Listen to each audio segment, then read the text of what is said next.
Welcome to Disruptive Successor, a show for next generation leaders in family businesses and entrepreneurs who want to disrupt the status quo and take their existing business to a whole new level. We all know that what got us here isn't going to get us there. This show will provide inspiration, advice, and resources to help you create massive impact.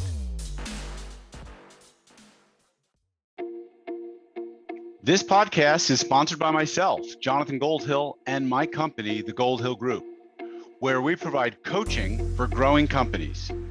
I'm Jonathan Goldhill, and my purpose is simple: to guide entrepreneurial leaders in family businesses towards more freedom and fulfillment. I want entrepreneurs to get clarity around the changes that will make them and their businesses more successful so they can experience the same freedom I've enjoyed in my life. Our proven practices challenge business owners to think differently about their business and how they're running it, and quite literally become game changers in our clients' companies. Learn more at thegoldhillgroup.com website, where you can schedule your free strategy session.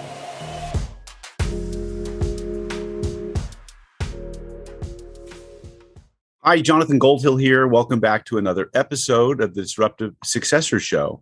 And today I have Tony Rose, who is the founding partner of Snyder Jacobs. It's a CPA firm based in Encino, California. And Tony is a unique CPA. He has 40 years of experience working with entrepreneurs and families to minimize friction in their accounting and tax operations. But he's unique as a CPA because of his consultative approach to entrepreneurship and family businesses. He measures success in ergs of happiness and not money. He knows you need to go beyond numbers. And so Tony is also an author, and he's active in Vistage as a speaker and a leader in that community. Tony has written two books that I have read. One is called, one is Five Eyes on the Fence that I've not yet read, a personal book he wrote called Beautiful Grief. And what is the one with the elephant? Say hello to the elephant? Say hello to the elephants. All right, Tony, tell us first a little bit about your books and what they are about. Great. And one correction, Jonathan. Yeah. I'm not a speaker at Vistage. I have been a Vistage member. I think it's a terrific organization. And I've done stuff in my groups in Vistage. And so I encourage anyone to join it if they have a mind to. Yes. Well, everyone disregard what Tony just said. He could have been a speaker, and he should have been a speaker. I could have. You're absolutely correct. All right. Tell us about your books. Like what is the sort of the elevator pitch summary of each of the books, and why are they important for entrepreneurs or family business owners or leaders in businesses to read books like yours, or your books in particular? Oh, thanks for asking, Jonathan. Number one, a lot of advisors do things, but maybe not so many get things done. And so I've spent my lifetime as a professional trying to figure out how to get things done for our clients and ways to conceptualize how to plan and how to actually execute. Planning is one thing, executing is another. So my first book, Say Hello to the Elephants, had to do with confronting uncomfortable truths in your lives, issues that you have, gaps that you have, and actually having a process to figuring out what to do it, and then establish whether what you did actually worked. So that's Say Hello to the Elephants. And by the way, I have to interrupt and say, the reason why your book spoke to me at the time that I read it was I was building my consulting and then coaching practice. And those two words are probably my favorite two words in the coaching and practice that I have, which is planning and execution. And they literally, we take strategic planning and we parse that word into strategic thinking and execution planning. And you need, as an entrepreneur, to have a balance of both. So your book, I thought, was wonderfully written, easy to read, and enjoyable, and spoke to me. And I would recommend to readers, learners, that they pick up a copy. So go ahead. That's very nice. And I think there's a few left too. I am going to be rewriting it and updating it. Second book, Five Eyes on the Fence, had to do with the concept that you own something more than money. Whether you're an individual, whether you're a family, or whether you're an entrepreneur, entrepreneurial business. You own actually four things, and if you manipulate those four things well, money comes out. Those four things are who you are as a person, what I call human capital, who you know, what I call social capital, what you know, what I call intellectual capital, and how you do things, what I call structural capital. And that was published by a textbook author. It's in a number of college libraries. So people have read chapters. I don't know how many people have read the book, but we're rewriting that, retitling it, Go Beyond Numbers, and we are going to be producing that in the fall of this year. And I think it's really good. I'm really, really happy with the way it's turned out. And we're just finishing up a little brochure, a 25-page, 30-page small book for Go Beyond Numbers for families of wealth. Terrific. So let's just summarize that again. We had human capital. Yes. Social capital. Yes. We had structural capital. Yes. And intellectual capital. Intellectual capital. Yes. And was there a fifth one? So money. Financial capital. That's correct. Which is really the only thing that most CPAs ever really talk about is financial capital. Yeah. So, yes, I do. I agree with you. It's a pity. Right. So, Tony, why should people listen to someone like you about the four others? Well, they don't have to. If they're aware that there are four others, that's really fine. What I've done and what my unique ability is to make sense of things. Well, that's my why. I discussed in the new book, I talk about the concept of why. Yeah. And I've observed that when I'm giving advice to my clients, it has to be in the context of who those clients are, what they know, who they know, what their values are, their human capital, and the way they go about doing things. Oftentimes, businesses and entrepreneurs have a fatal flaw in that their structural capital isn't well thought out, because entrepreneurs just get things done. In fact, they decide before they think. Okay, so I want to pause for a second. I want to ask and dig into this, but I want to give a plug for you as to why people should be listening to you about these other types of capital, because I know your firm to do excellent work.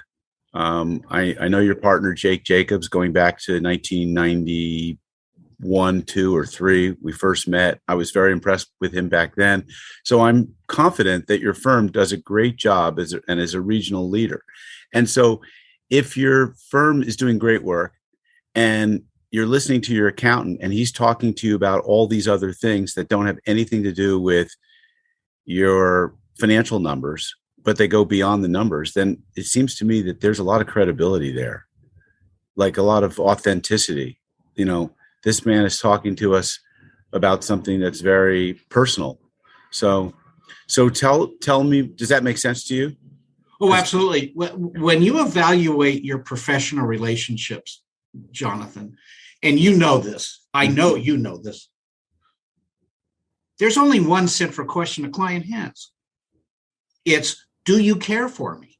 Right. If a client believes you care for them, you actually can do a fairly shoddy job, technically, and they will stick with you. Right. Which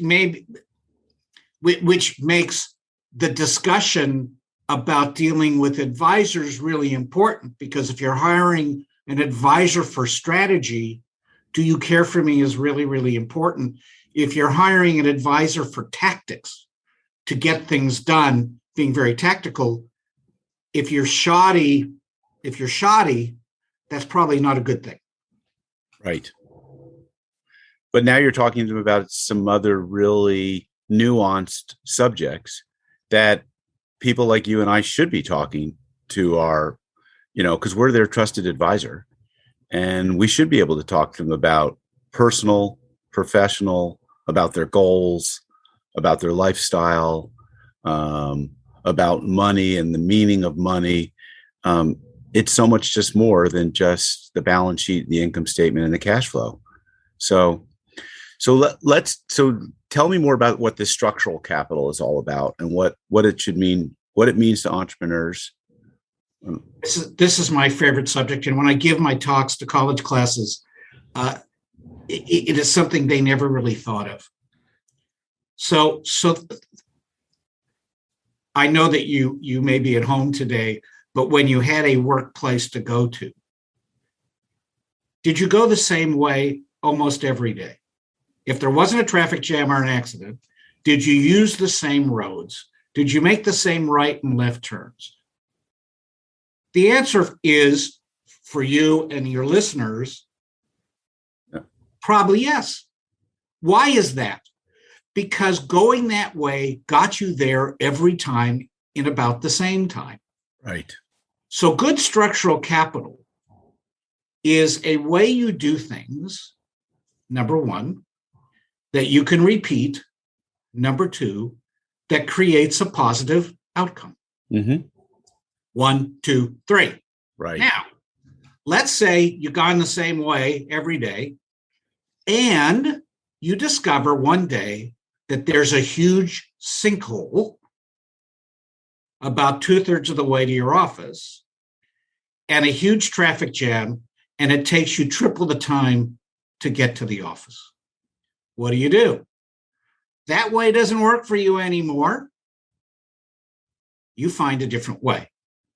Structural capital goes for the proposition that you create structures in your business that creates reliable, repeatable, positive outcomes until they're not so good anymore. Makes sense. Now, really progressive businesses are constantly also looking for a better way, but they don't just haphazardly do different things. They keep filling their orders, taking care of their customer complaints, producing their product in the same way until they've vetted and it's to a different way. And I got to tell you a great story because it happened this week to us. Okay. We've had a Cisco telephone system for 15 years. And we knew that it wasn't going to be durable long term, and we started investigating other phone systems. And my IT partner and our IT manager was doing that. We got a notification 3 weeks ago that our telephone carrier was going bankrupt, and that as of this coming Monday, they no longer would be offering us any service at all. So we had all these units, 60 telephone units in our office, that were no longer going to be functional. Now, because we were looking for a different system, a different structure, we just ramped up that analysis. And within 2 weeks, 2.5 weeks actually, we installed a new phone system. I'm pointing over here to this new telephone. Mm-hmm. Which, believe it or not, is Zoom. Unbelievable. So because we were planning for different structures, and we had the structure in place to plan for different structures, right, we were able to ramp that up, convert, and as of Tuesday, we were on the new phone system, and it's not without its bumps, but it's working. Yeah. So I think I understand the concept. I mean, when I was in business school many years ago, my professor talked about the corridor theory of entrepreneurship. And it was you're starting up a company, you're going into a particular, maybe you have a product or a market that you're looking for a product market fit. You go down one corridor, you think that this is going to be you're heading towards the big room, and you open up a door and there's a much bigger room, and you think this is a bigger room, this is a better room, this one's more worthy of my talents, of our team's talents. And so you suddenly pivot and go into that business. So the idea of pivoting through changes because you have a planning process in place and you are thinking analytically about your market, your product, the fit, it's easy to make that pivot because structurally you're wired to understand and look at the opportunity, but you see the opportunity presenting itself differently and you change. Now, an interesting thing about this is let's talk about the interplay of intellectual capital. Mm-hmm. So let's say that you're a Broadway producer. Yep. And you're very successful.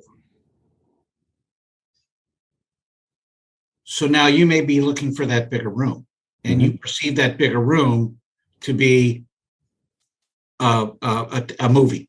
Right.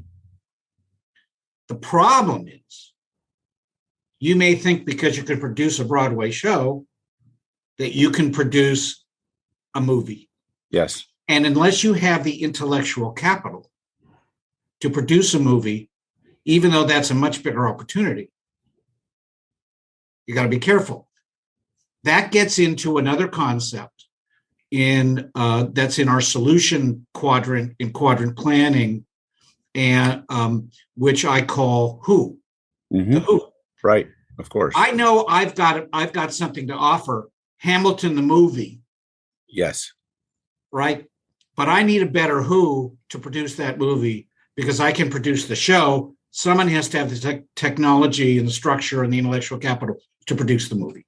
Understood. So about 15 years ago, I helped a client transition out of his window film installation company. It was a small $2 million. Well, let's not call it small. It was a $2 million a year commercial installation company that went to large buildings, commercial buildings, large homes, and did window film installation to save on energy, et cetera. We cleaned up that company, prepared it to sell. He exited that company so that he could focus on his real passion, which was building a mountain bike manufacturing company. It was largely a marketing company because the bikes are manufactured in Taiwan, where, in Asia, where most bikes come from. And within a year of leaving the window film business, his mountain bike manufacturing company had already eclipsed the size of the business that he was running before. Of course, he had to get a whole new cast of characters because none of the people in the window film business could transfer over to the mountain bike manufacturing and marketing company. And so that company eclipsed it, went on to become an Inc. 500 fastest growing company. And partly the reason why he was able to do that so fast, in my opinion, was because the 20 years that he had worked building his other company taught him about how to build processes, how to hire the right people, how to make himself unnecessary, if you will, to the business in some ways. And so that requires both, I think, structural and intellectual capital, if I understand your terms correctly. Yes, absolutely. There are two things that really occurs to me here that I want to point out to you in that story. Number one, you are a who for your clients and for the businesses that you serve and take care of, because that person would not have been able to do the transition in that film, the window film business, without having the right who, because they were probably incapable of doing that. So that's correct. Number two, it's a demonstration of something I believe about intellectual capital, which is businesses where you have a passion and a structure and the right who's tend to thrive larger. It's hard for me to believe that your client had this passion for installing film on people's houses. I think it was a way for that person to make a living, 100%, build a little business, and I'm sure he wanted the best for his customers.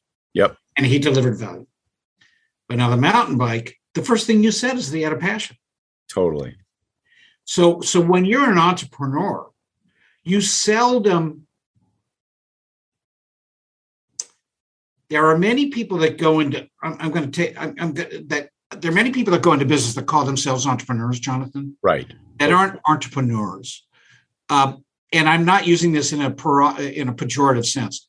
They're opportunists. Okay. Yeah. So they see an industry, they see a gap, they see a need, they create a business, they know structure, they're organized, they can do it, but they don't have passion. Right. They're like what we call speculators, basically. They're right. They're there to make money. Right. There are people that create incredible businesses because for one reason or another, they have a passion. I found accounting easy. Mm-hmm. So I switched from a history major to an accounting major because I could make $50 a month or more when I graduated school. In those days, that's a lot of money. Right. Than being a history teacher. And I discovered along the way something that I had a passion for. My excuse, my method of delivering that passion was doing taxes, but it was really making an impact on people's lives. And I realized that making an impact in people's lives was to help them be happier. We get back to that ergs of happiness. Yeah. And how do you make it happy when you're a tax person? Is you make things easy and explainable and uncomplicated. That's when you're happy. Or most people are happy. Some people are happy with complication. No, but I think keeping things simple is really important. That's something that we need to help our clients is to simplify. And that's something that leaders need to do in their businesses is to simplify, whether it's their strategy. Jack Welch said to be able to basically say your strategy in like a simple phrase or a sentence. I think Michael Porter teaches the same things. But so simplification is really important that leaders and advisors must bring to the people that work in their companies. I think that's really important. But I think what's unique, Tony, maybe about you and about some other CPAs I know is that they're not just historians, because history only tells you where you've been. It doesn't help you to predict or choose where you're going and what's going to be different next year. And so I think that's part of our job is to help them, make history by helping them find, we can get into more esoteric talking about their passion, but at least helping them look at the numbers that they're trying to create and write their future instead of just always looking back. And so I think that's a unique role that we play as a consultant advisor to our clients. If we choose that. Yeah. And I think there's many professionals, and they're good professionals, that do things.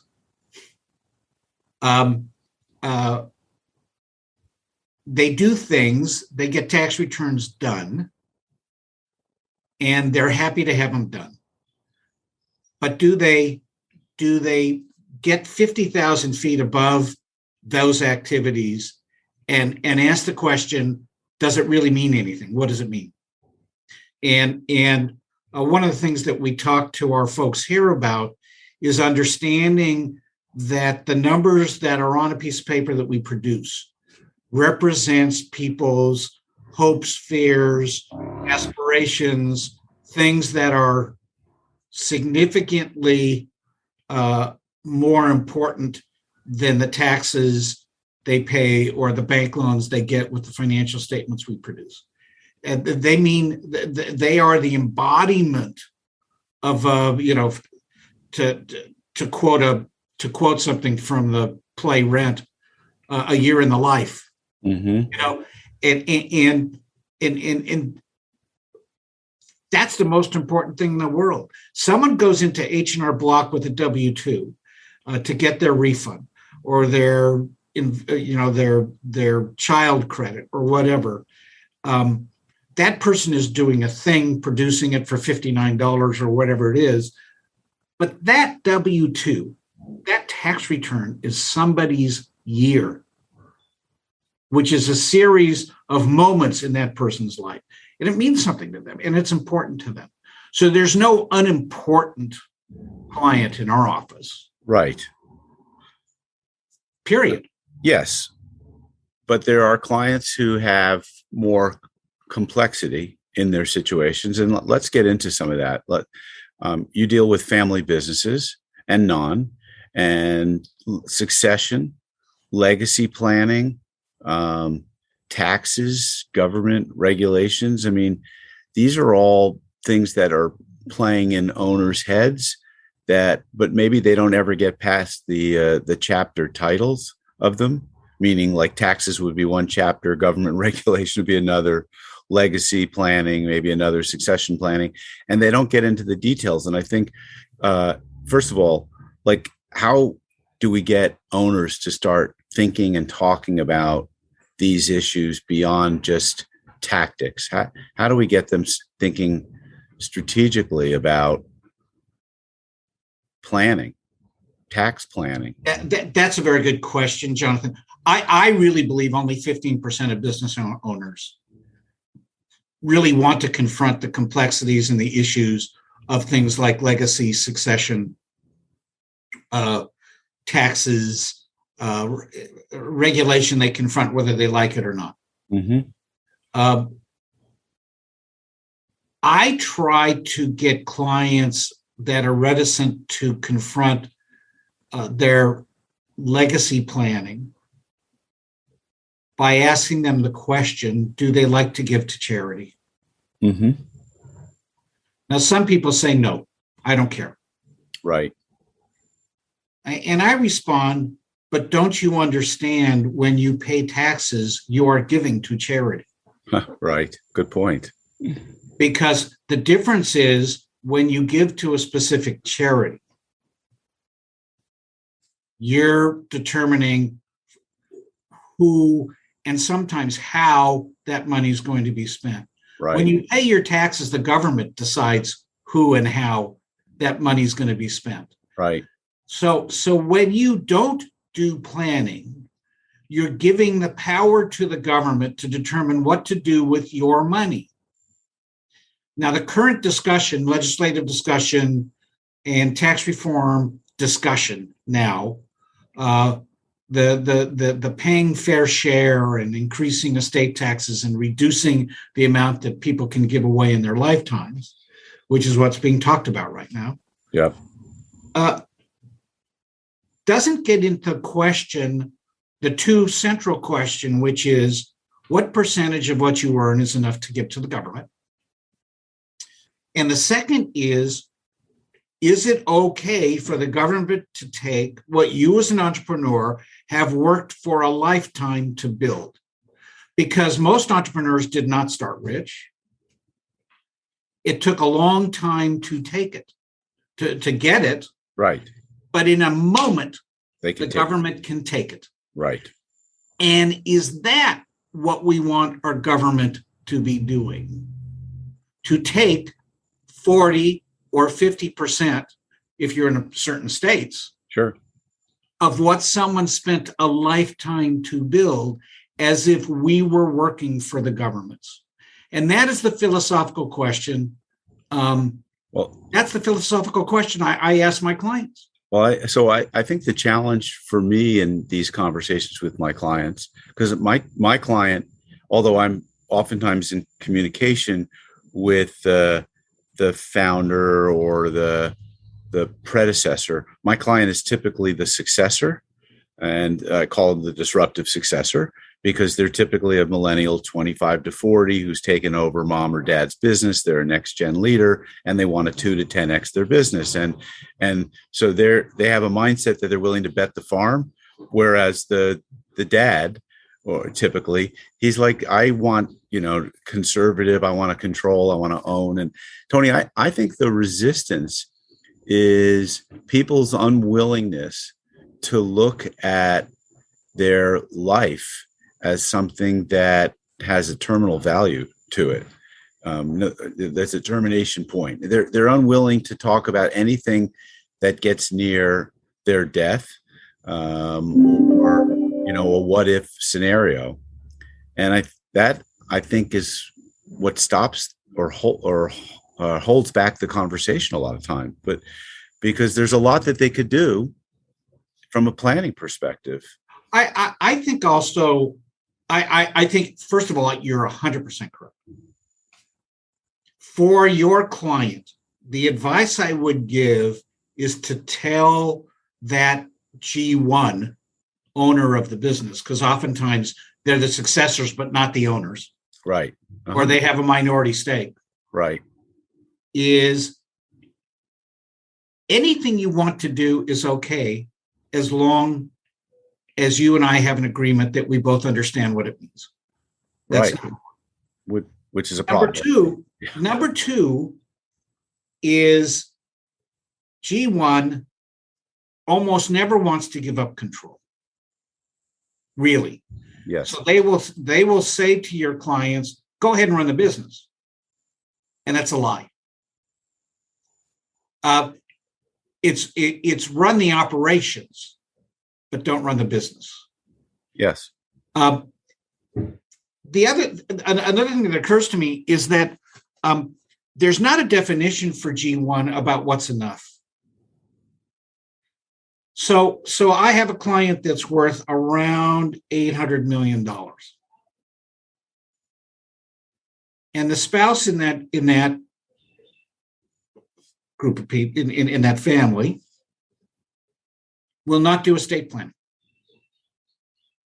will not transfer wealth intergenerationally. And that's okay. And that's okay. There's no sin in that. Mm-hmm. However, I believe it's because in that person's background, that person came from a very, very poor family where there was never enough. Right. And if you come from a place where there's never enough, then what you have now is never enough. And you have to understand that. And instead of being frustrated, it just becomes more expensive. You don't use the $20 million annual lifetime exemption that's available now. It's $21 million now. What it's costing the family is $8 million. Wow. Can you clarify something? There's a $21 million lifetime exemption. Why did I think it was 11? Well, it's 11.7, but for a couple, it's 11.7, but for a couple, it's actually 20. What is it? 23.4. Gotcha. I guess I didn't get that memo for some reason. I missed out on that. Yeah, it's double. It's double. Unbelievable. But I really believe that it's probably going to go down to a combined 7, maybe 10 next year. There is a 5-month window, Jonathan, to get something done. Right. So don't ask your attorney how much it cost, because your attorney, you try to get a discount from your attorney, you're going to go back in the back of the line. Sure. Pay your professionals the value they deliver. Sure. And be aware. I mean, one of my other guests was an active member. I think you know Pat Soldano. I think that's how we maybe got connected. I know. I actually, well before. I think it was through Jake, Jonathan. But I know Pat Soldano, and I am a member. I'm a contributor to her organization. Yeah, and so her organization is involved in lobbying in Washington to make sure that family businesses are protected and saved and get beneficial tax treatment.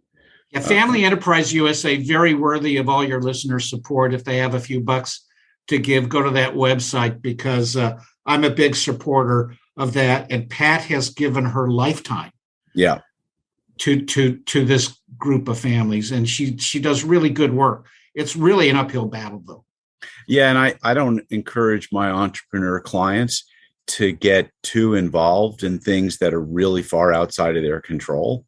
And so there's a statewide organization. My first podcast was with a statewide lobbying organization for family businesses. And I think it's good to be kept apprised. It's a small membership fee to support them, but we can only really try and control the things that we can control. And given that there are certain regulations in place now, we can plan and we can try to use, the charitable concept that you teach I think is a good one, which is, look, you're going to be giving your money away. Why not give it to an organization of your choosing, or rather than the government, and you don't know how that money is going to be used. And I, for one, try to encourage that with my clients. One thing I do is I donate 5% annually, my clients' coaching fees, to an organization of their choosing. So I try and get them involved in stewardship early on by helping them to pick charities that they want to support that will in turn maybe benefit their visibility in the community, but also make them feel good. And they're not paying, that money is not coming directly out of their pocket. They've already paid me with that money. So I'm donating. That's terrific, Jonathan. I think I really liked it, and it really helps align. It helps me to align. It helps my clients to align with my value system, and it helps me to choose the right client, help me to know who the right clients are. Because if they don't care about that at all, then maybe they're not my right client. So you make me feel ashamed sometimes. No, that's not the point. I learned it from my financial guy who was doing it, and I thought it was a great catalyst to trying to get that ideal client. So there's a search guy in Las Vegas that does the same thing, who's affectionately known as the Godfather of Las Vegas, and he does the same thing, and he gets an awful lot of ergs of happiness from doing that. I bet he does. All right, so we talked a little bit about Q planning, and if you want to talk a little more about what that is, and want to also have you tell me the concept of strategic byproducts. Okay, thanks. And strategic byproducts is a consequence of Q planning. So Q planning is that quadrant planning model in Say Hello to the Elephants, which starts with getting clarity, follows by deciding on solution. The next step in that process is implementation. And the final step is what we call management or sustainability. So if you don't have all the information in front of you, it's very hard to create a solution that's going to be the most effective. But once you've decided on a solution, now you go ahead and do it. And while you're doing it, you need to kind of touch base with yourself and the people involved to make sure that things are getting done on schedule. There's no impediments, no new information, things that need to be modified. And then finally, once you get it done, you want to evaluate whether what you hoped was going to happen from getting it done actually happened. And then that in and of itself begins a whole new process of clarity around the next steps. Okay. So that's Q plan. That's laid out in my book. And you can have other methods to get things done. This happens to be our structural capital at Rose, Snyder, and Jacobs to get our engagements done. And we try to be conscious of that circular. It's actually an ascending spiral of that process. So in this office, we have something called Q1 meetings, where we try to get all the information we have and we talk to our clients. We have Q3 meetings once a week where we communicate with our clients how the jobs are going. Gotcha. As a consequence of doing things, and in the sustainability quadrant 4, when you think about trying to get from here to there, things happen that you don't expect.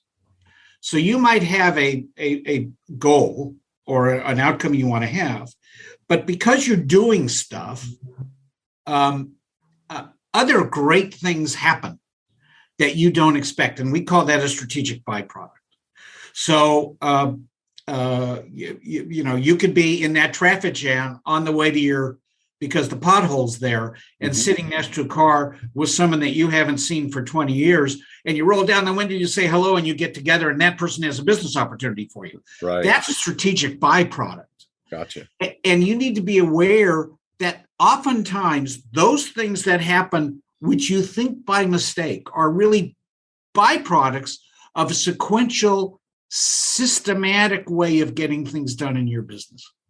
That's it almost sounds like the concept of being in the flow, which is a concept that the Czechoslovakian author Mikhail, I'm going to botch his last name, Chislinsky.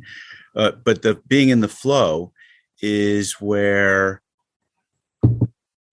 literally when you're in a flow state, you're operating at your sort of genius level and things are just happening. And I think we all experience at times in our life when our lives and our business are just in a flow and everything is good. And when we're in a flow, we might be hopping onto an airplane and we meet someone in the airport lobby that's just like the exact type of person we would want to meet or get connected with, or, magic seems to just happen. And so it sounds to me like your Q planning process is this very structured process that allows for for people to get into that flow more easily or know when they're in the flow, because they're going through a structured process that feels right, that has good results. And then there are these byproducts that happen. And it doesn't require you to have checklists for every box.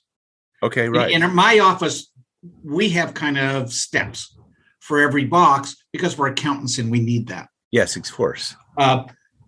It's really an awareness of the order in which things get done most effectively in any business, as much as having checklists. Mm-hmm. So you need to be aware before you make a decision to do something, you need to make sure you've had all the information.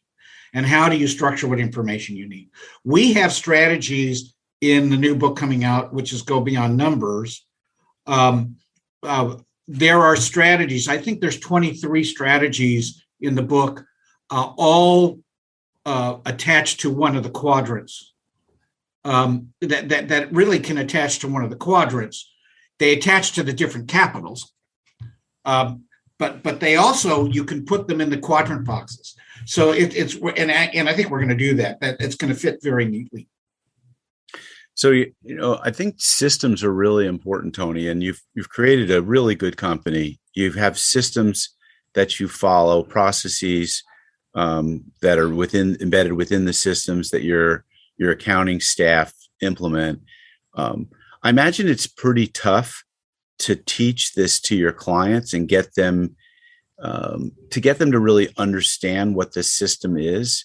I know, and I share this because I've been part of a number of different coaching organizations. I was part of a group called Scaling Up, which is for mid-market companies. Vern Harnish created and founded it. It's an international organization. And then I've been pretty active in using the tools from Traction and the Entrepreneurial Operating System, popularly known as EOS. And what I'm sure you have that book, right? And so in fact, we're members of EOS. Yeah. Okay. So what EOS has done, what Gino Wickman and his tribe of people have done really well, is take the concepts from Scaling Up, make it simpler, teach them, evangelize, and tell people over and over and over, this is the system, this is the process, follow the system, follow this process. And that's something I really admire. I was never able to quite do it in my consulting business because I would change my interest and my focus every 3 to 5 years. But they've made it so simple that it's really caught fire. And I know that sounds like you've created your own system with the Q planning. Well, actually, and I need to make sure my office knows that I'm going to be just a little late to my next meeting. And I've got a meeting that I got to run to also. So we're going to kind of. I have known Gino for about 18 years, and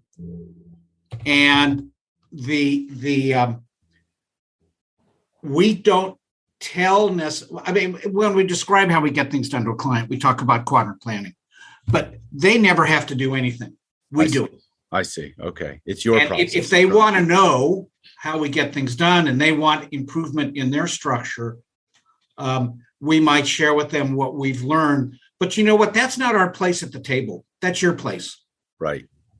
We don't try to be all things to all men. We're people's accountants. Right. So we want to sit at the table with people like you and their other advisors and not supplant them, but make everybody better in a synergistic way to deliver services to their clients. Right.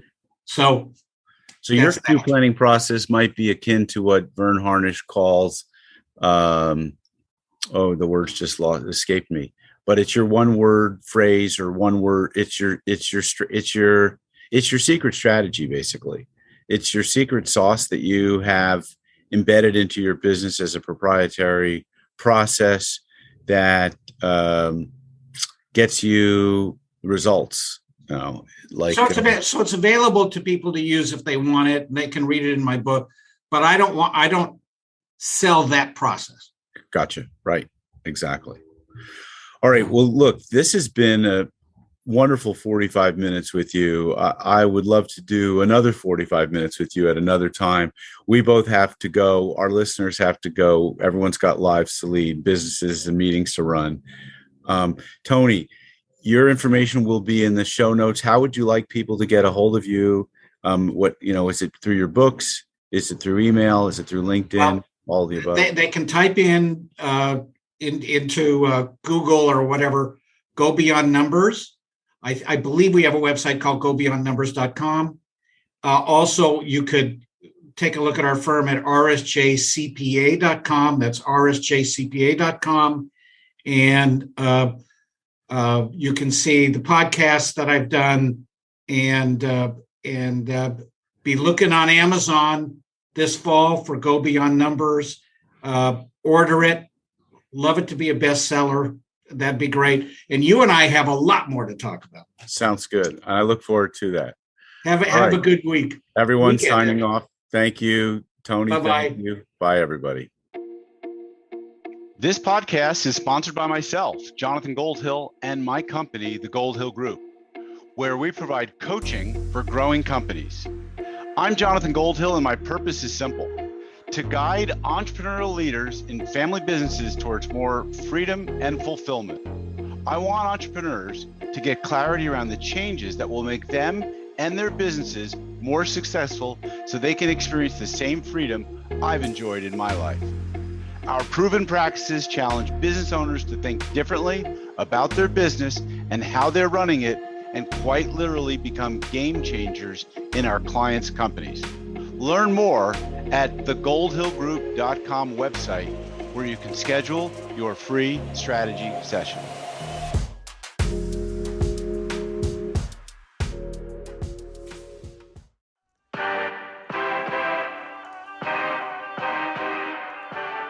Thank you for joining us on the Disruptive Successor Podcast. If you enjoyed today's episode, please subscribe, review, and share with a friend who would benefit from the message.